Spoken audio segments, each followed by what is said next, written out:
Meskipun kenaikannya belum terjadi, tapi stresnya sudah sampai di tengah-tengah masyarakat hari ini. Sementara di sisi lain, Pertamina itu kemudian juga menyampaikan satu pernyataan yang menarik sekali pagi ini, di mana mereka membuka peluang dan berencana sudah konsultasi dengan Kementerian Luar Negeri dan Kementerian Keuangan untuk membeli minyak dari Rusia. Ini tuh benar-benar di hari yang sama gitu.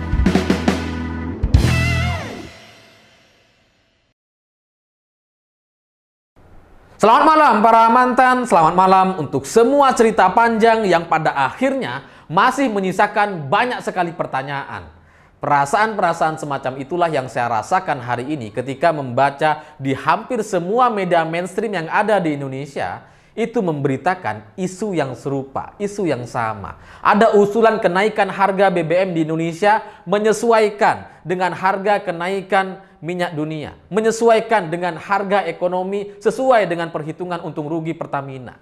Tiba-tiba ada seorang pengamat yang kita nggak tahu dia siapa, nggak tahu dia dari mana, tiba-tiba pernyataannya dikutip di hampir semua media. Ini aneh gitu. Apalagi kemudian setelah itu disusul dengan berita-berita pembanding bahwa harga BBM di Indonesia ini terlalu murah dibandingkan dengan negara-negara di ASEAN. Di Singapura sudah 30.000 per liter.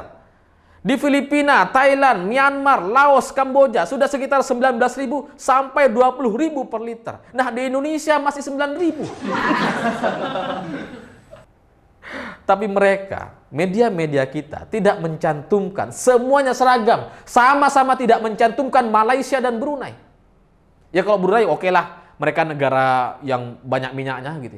Tapi Malaysia nggak dicantumin. Padahal ini kan juga bagian dari negara ASEAN gitu. Yang harga BBM-nya masih sama, masih nggak naik sejak tahun 2020 lalu. Kenapa ini nggak dicantumin? Kenapa ini kemudian ditutup-tutupi? Kemudian yang dicantumkan Singapura sudah 30.000. Itu kan tujuannya. Ada tujuan-tujuan di mana ingin membentuk opini publik di kalangan masyarakat kita untuk menerima kenaikan harga BBM yang mungkin akan dilakukan dalam beberapa waktu dekat ini. Ya kalau misalkan Thailand naik 20.000, Singapura sudah 30.000, maka kalau di Indonesia dinaikkan menjadi 14.500 atau 16.000, masih oke, mungkin gitu ya. Mungkin itu dalam pikiran mereka. Tapi kan kita nggak bisa udah dibohongin dengan ini gitu. Mungkin ini banyak juga orang awam nggak tahu gitu ya. Di media kita itu ada istilah namanya OPSUS, operasi khusus, operasi media. Di mana ada pihak-pihak tertentu bisa menaikkan sebuah isu dengan tujuan-tujuan politik atau tujuan-tujuan yang menguntungkan pribadinya. Ini salah satunya, nampaknya gitu ya. Karena apa? Ya karena ini, perbandingannya negara ASEAN, tapi Malaysia nggak dimasukin. Ini kan ada orang-orang yang punya kepentingan gitu. Dan saya sangat yakin, ini bukan bagian dari pemerintah atau bagian dari pemerintahan Pak Jokowi. Ya nggak tahu siapa, mungkin bisa saja ketua partai, bisa saja pengusaha, elit, ya ada lah gitu ya. Kalau disebutin nanti malah runyam. Saya yakin ada ini orang ini gitu. Tapi kalau pemerintah nggak mungkin ingin menaikkan harga BBM sekarang. Kenapa? Karena pemerintah baru aja dikerjain sama harga minyak goreng. Dan pemerintah tahu betul, setiap jelang Ramadan itu harga-harga semuanya naik gitu. Tepung terigu, gula, beras, apapun itu, sebutkan aja, semuanya naik. Gas LPG naik gitu. Jadi nggak mungkin kalau kemudian pemerintah ingin menaikkan harga BBM sekarang. Meskipun harga minyak dunia memang sedang naik-naiknya. Tapi nggak mungkin sekarang-sekarang juga gitu. Karena ini bisa menambah beban masyarakat. Dan pemerintah tahu betul ini. Tapi kemudian ada orang yang coba memainkan isu ini dan untuk menimbulkan kepanikan, kekhawatiran kenaikan harga BBM. Ini siapa? Ada pasti gitu. Tapi saya belum bisa menjawab ini siapa gitu. Sementara di sisi lain, ketika pemerintah tahu bahwa jelang Ramadan itu semua harga barang-barang itu naik, di sisi lain muncul berita yang lucu dan agak menggelitik, di mana AHY protes terkait kenaikan harga BBM yang dilakukan diam-diam.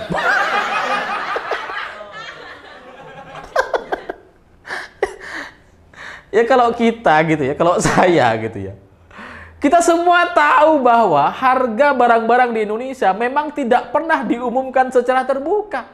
baik kenaikan atau turunnya. Nggak ada. Ini diprotes sama AHY. Kenapa minyak goreng naik diam-diam? Kenapa harga daging sapi naik diam-diam? Ini kayaknya anak mami ini nggak pernah belanja. Ya kalau kita masyarakat Indonesia kan tahu gitu. Emang naik itu ya naik aja. Nggak mungkin diumumin sama Menteri Perdagangan tiap hari. Ini diprotes sama AHY gitu. Ya AHY ini kan nggak tahu soal penderitaan masyarakat, nggak pernah jadi rakyat biasa, wajar aja gitu ya. Jadi kalau secara perhitungan politik gitu, nggak mungkin pemerintah ingin menaikkan harga BBM sekarang. Kalaupun ada rencana menaikkan harga, itu nanti pasti setelah Lebaran atau setelah Idul Adha gitu. Nggak mungkin sekarang di bulan Ramadan, karena itu bisa membebani banyak orang, banyak keluarga gitu. Ya, sementara di sisi lain, ketika pemerintah sudah berupaya untuk mengeluarkan harga eceran tertinggi untuk menekan harga minyak goreng dan pada akhirnya gagal gitu ya.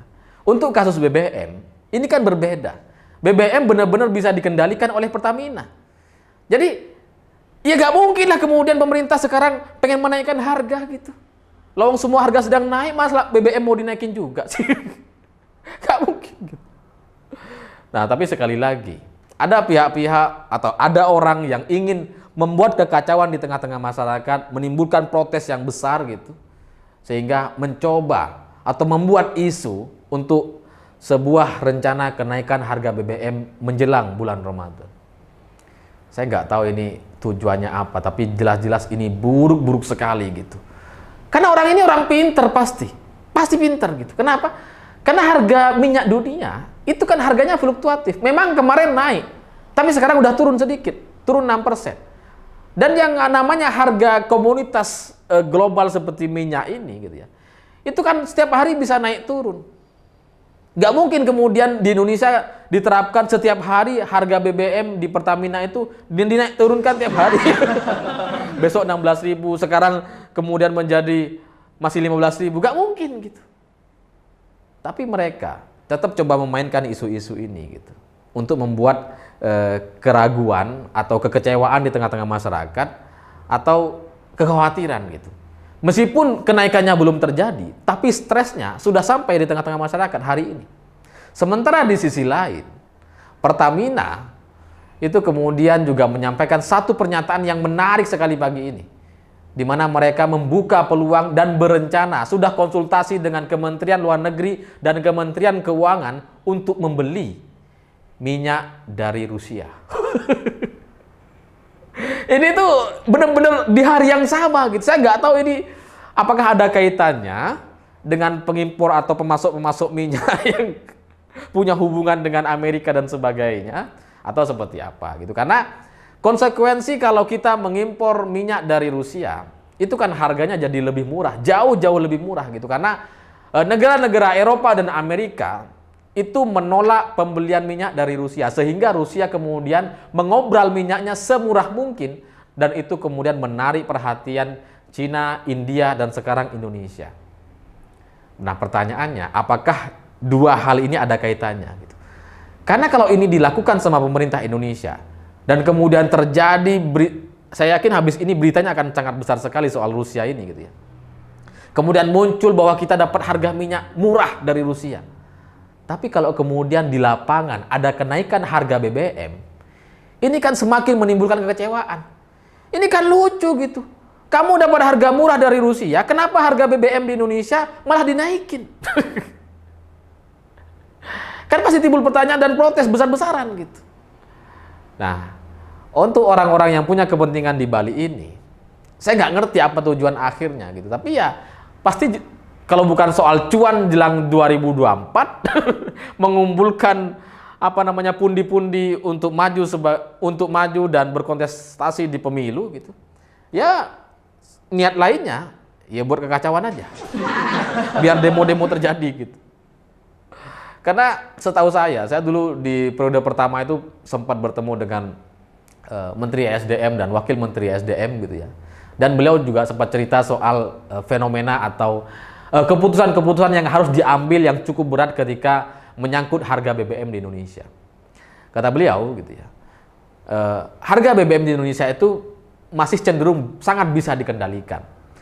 Dan kita bisa menaikkan atau menurunkan mengikuti kemampuan masyarakat dan bagaimana sistem atau psikologi masyarakat dan kemampuan daya beli mereka. Kalau lagi bagus-bagusnya ekonomi kita, mau dinaikin 1.000, 2.000 udah masalah. Tapi kalau kondisinya lagi berat, lagi sulit, ini nggak boleh dinaikin meskipun harga minyak dunia lagi tinggi-tingginya. Karena sekali lagi, yang namanya harga naik masih bisa turun. Nggak mungkin naik terus, nggak mungkin. Pasti akan ada turunnya. Sehingga setelah dihitung-hitung, ini masih aman, masih untung. Bahkan Ahok bulan lalu itu pernah bilang bahwa meskipun Pertamina tidak menaikkan harga BBM sejak tahun 2020, keuntungan Pertamina tahun ini itu masih diproyeksikan 1 miliar dolar. Sekitar 14 triliun rupiah. Jadi kalau kemudian sekarang naik, sehari naik 114 dolar per barel, ya biarin aja.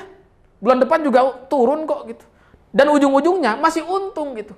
Lalu ngapain kita bikin keributan kemudian menaikkan harga BBM dan membuat masyarakat jadi terbebani? Itu kan pertanyaannya gitu. Nah, orang-orang di balik yang mengaku pengamat atau orang-orang yang punya kepentingan untuk memainkan isu melakukan operasi khusus di media hari ini, itu sangat paham betul soal ini. Paham betul soal hitung-hitungan harga minyak BBM dan Pertamina. Tapi mereka tetap melancarkan narasi-narasinya untuk mengusulkan kenaikan harga BBM di Indonesia. Ini kan jahat banget. Dan saya berharap saya segera tahu siapa dia gitu secara pasti gitu, karena ini pasti soal keputusan yang sangat-sangat besar dan akan sangat berisiko ke depannya gitu. Ya mungkin Indonesia akan naik sih BBM-nya 2 atau 3 bulan lagi, atau mungkin setelah Lebaran nanti akan naik. Tapi harapannya naiknya nggak akan sampai 14.000 seperti yang diusulkan sekarang. Ya naiklah sekitar 11.000, nggak apa-apa lah. Kalau 14.000 ini udah kebanyakan gitu. Meskipun harga ekonominya masih 16.000, masih jauh sekali. Tapi kan Pertamina masih untung gitu. Ngapain kita bikin susah masyarakat gitu? Kalau ke Pertamina masih untung. Lowong distribusi ini kan masih jalan semuanya gitu. Dan nanti masih bisa untung lagi. Dan harga minyak dunia itu masih bisa turun. Apalagi kita dapat dari Rusia juga harganya lebih murah. Ngapain dinaikin? Ngapain dinaikin? Ya, tapi saya nggak tahu lah, ini hanya sebuah pemikiran awal gitu. Mungkin nanti akan saya bikin video lagi setelah saya dapatkan data-data yang lebih jelas dan konkret. Tapi pada intinya pesan saya, negara ini nih negara kita bersama gitu. Kalau kemudian terjadi huru-hara, terjadi demo, terjadi sesuatu yang tidak stabil gitu ya, demo terus dan sebagainya, yang rugi kan kita semua gitu. Kalau Anda pengusaha yang punya tujuan untuk mencari keuntungan dari selisih harga BBM ini, ya oke sih. Tapi apa gunanya duit Anda banyak, besar gitu, tapi situasi ekonomi nasionalnya turun? Apa gunanya? Nggak ada. Jadi sebaiknya mari kita bersama-sama di tengah krisis seperti sekarang gitu ya, di mana negara-negara Eropa harga minyaknya sudah sampai 50.000 per liter, udah tinggi sekali gitu. Sekali ngisi udah 2 juta, 3 juta. Dan di negara kita ini masih aman sampai sekarang masih 9.000. Kenapa kemudian ini tidak dipertahankan? Kenapa tidak kita bekerja sama bersama-sama solid untuk menghadapi krisis global ini gitu? Kenapa ada orang yang tega seperti itu ya? Ya saya tahu sih alasannya dan siapanya gitu, cuma masih belum yakin soal itu. Tapi pada akhirnya ya semoga Pertamina bisa menyelesaikan pembelian minyaknya dari Rusia sehingga kita tidak perlu menaikkan harga BBM sampai terlalu tinggi sampai 14.000 atau 16.000 seperti yang diusulkan sekarang gitu ya. Semoga orang-orang yang sudah memainkan isu melakukan operasi khusus soal media ini tobat segera. Biar gak bikin susah kita gitu. Ya karena sebagai masyarakat gitu ya, sebagai orang biasa, hari ini kita di tengah 2 tahun terkena pandemi, terkena dampak pandemi, itu nggak mudah gitu. Apalagi kemudian sekarang kita menghadapi harga-harga yang cukup besar. Ya memang biasa sih, sejelang Ramadan memang semua harga naik gitu. Ini kan juga nggak mudah gitu. Kenapa ada orang yang masih mikirin soal dirinya sendiri? Aneh gitu. Ya semoga pemerintah kuat dan bertahan dengan harga yang stabil gitu. Minimal kalau menaikkan ya jangan sampai ketika masyarakat sedang terbebani, sedang tidak baik kondisi ekonominya. Saya pikir itu. Terima kasih sudah menonton. Jangan lupa subscribe, like, dan komen. Begitulah kura-kura.